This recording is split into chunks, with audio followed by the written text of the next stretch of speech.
여러분 안녕하십니까. 강민더TV 자유조선을 시작하겠습니다. 또 중요한 소식을 하나 여러분들께 말씀드리겠는데, 지금 북한 해외 공관들, 제가 저거 죽음의 대거 망명 위기에 놓여 있다. 이제 살기 위해서, 가족들이 살기 위해서 망명하느냐 아니면 이걸 극복하고 북한으로 돌아가느냐, 이 두 개의 갈림길에 놓여 있다는 말씀 언젠가 한번 드렸습니다. 자, 그런데 제가 이번에 그 동남아 나라들 돌고 오면서 느낀 것이, 북한, 정말 북한 사람들 힘들긴 힘든 모양입니다. 4년 동안, 3년 6개월 동안 파견 나와서 지금 단 한 번도 집에도 가지 못하고 영상통화도 하지 못하고 전화통화도 하지 못하는 이런 상황에 놓여 있는 사람들이 해외 일꾼들입니다. 여기 해외 일꾼이라고 하면 외교관들도 있고, 북한 해외 주재 북한 공관이라고 하는 외교 대사관, 그러니까 무역대표부, 용사관, 그리고 내각 부서에서 파견된 뭐 금속공업부, 화학공업부, 국토환경부 이런 데서 파견된 대표부들이 각 나라에, 뭐 모든 나라에 다 있지 않지만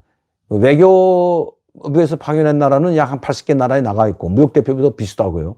그리고 외교관들도 거기 다 나가 있지만, 이 무역대표부나, 또 무역대표부나, 그리고 각 부서, 내각 부서는 러시아나 큰 나라들, 러시아나 중국이나 뭐 체코와 같은, 뭐 프랑스나 같은 이런 나라들만 나가 있는 것이 맞습니다. 그런데 지금 한 번도 이분 해외 나와 있는 공관원들이 집에도 가지 못할 뿐만 아니라 연락도 못할 뿐만 아니라 1년에 한 번씩 대사들도 회의를 하러 들어가는데, 지금 코로나19로 말미암아 완전 봉쇄했기 때문에 들어가지 못하죠.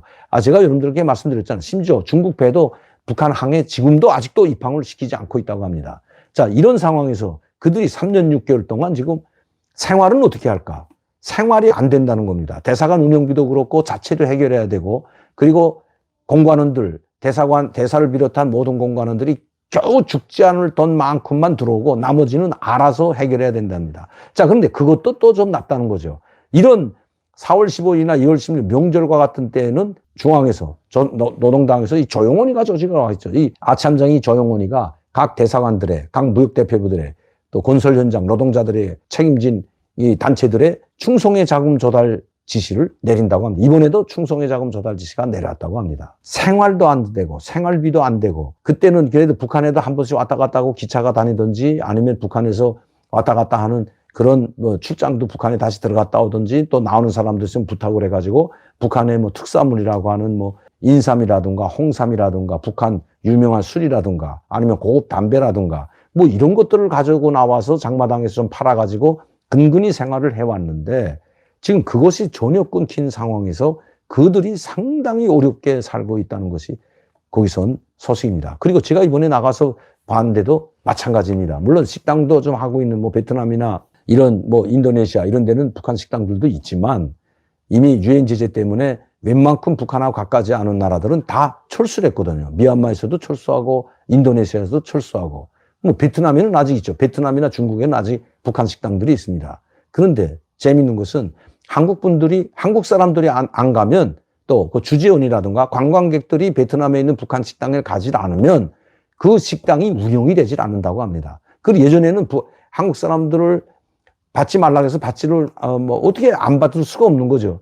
그래서 그래도 웬만해서 받지 않으려고 하고 했지만, 지금은 오히려 반대로 이런 지시가 내려오니까, 예전에는 뭐 좀 보탬이 되라고 누가 이렇게 지원, 뭐 무슨 그 사람들이 뭐 불사당하다고 주는 사람은 아마 한국에서 관광 간 사람들이든 거기 주재원들이든 아니면 교민들이든 그렇게 생각하는 사람은 없을 겁니다. 그러나 같은 민족이고 같은 사람이라고 그 어렵게 사는 사람들 뭐 100달러도 주고 200달러도 하면서 보태주는 마음으로 지원했던 거죠. 그러나 그때는 100불 주든 200불 주든 1000불 주든 10,000불 절대 받지 않았습니다. 받지 말라고 했기 때문에 안 받았는데, 지금은 사정이 상당히 달라졌습니다. 제가 가보니까 이제는 못 이기는 척 하면서 이 베트남이나 뭐 라오스나 이 인도네시아나 이게 남아있는 식당, 또 남아있는 주재원들에게 한국 분들이 가서 지금 상당히 어렵다고 하는데 조금 도움 주려고 왔다고 해서 100달러를 주든 몇백 달러를 주든 이렇게 주면 마지 못하는 척하고 지금 받는 게 지금 신기하다는 거죠. 왜? 그만큼 어렵다는 거죠. 그리고 이번에 지시가 내려오지 않았으면 아마 이런도 받지 않을 겁니다. 그분들이. 그 자존심은 강하기 때문에. 그러나 지시가 내려왔기 때문에 어쩔 수 없이 자기네 돈 나오는 데가 한계가 있잖아요. 어디 가서 봅니까? 자기 생활비도 나라에서 내려오지도 않는데.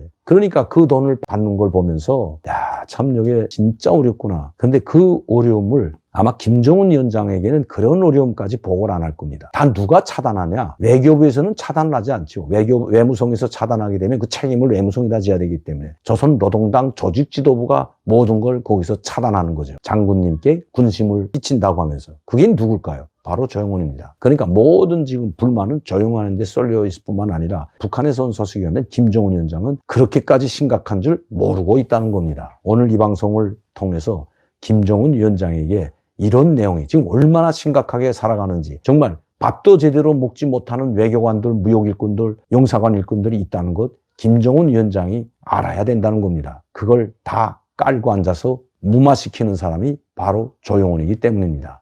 그리고 아부아첨은 아주 1등 가는 사람이라 또 이번에 충성의 자금을 거둬들이는 것도 조영원이죠. 그리고 7월 27일 전승절 맞으면서 여러분들도 아시겠지만 이번에 대규모 군사훈련을 하는 것도 조영원이 작품에서 나왔을 겁니다. 아마 인민무력부 사람들, 이 국방성 사람들은 그런 걸 하지 않을 겁니다. 왜? 국방성의 이 사람들은 얼마나 지금 어려운 처지에 있는지 너무나도 잘 알고 있기 때문에 지금 이런 상황에서 대규모 행사를 할 수 없습니다. 이렇게 말은 못하는 거죠. 그럼 이런 안을 누가 할까? 조선노동당 조직 지도부가 모두 조직한다는 데 문제가 있는 겁니다. 조영원이 있는 한 북한이 조용한 날이 있을 것 같지 않습니다. 지금 북한은 조용한 나라가 됐다고 해도 과언이 아니라는 것입니다. 조직비서와 조직부장을 겸하고 또 대남 사업비서까지 겸임하면서 모든 정치, 경제, 군사 모든 분야에 있는 당일꾼들 간부사업뿐만 아니라 해외에 나가는 간부사업도 이 조영원이 좌지우지하고 있기 때문이죠. 북한이 편하려면 이 조영원이가 빨리 없어져야 될 것 같습니다.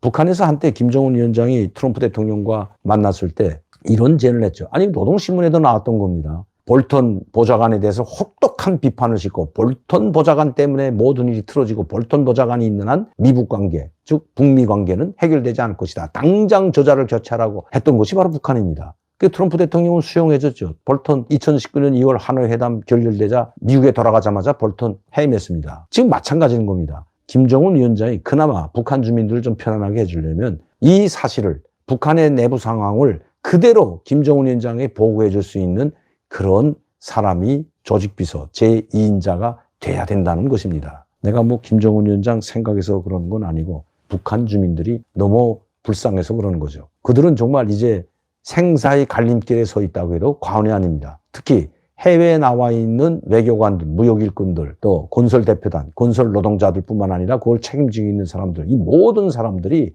지금 생사의 기로에 서 있다고 합니다. 저는 제 눈으로 똑똑히 보았습니다.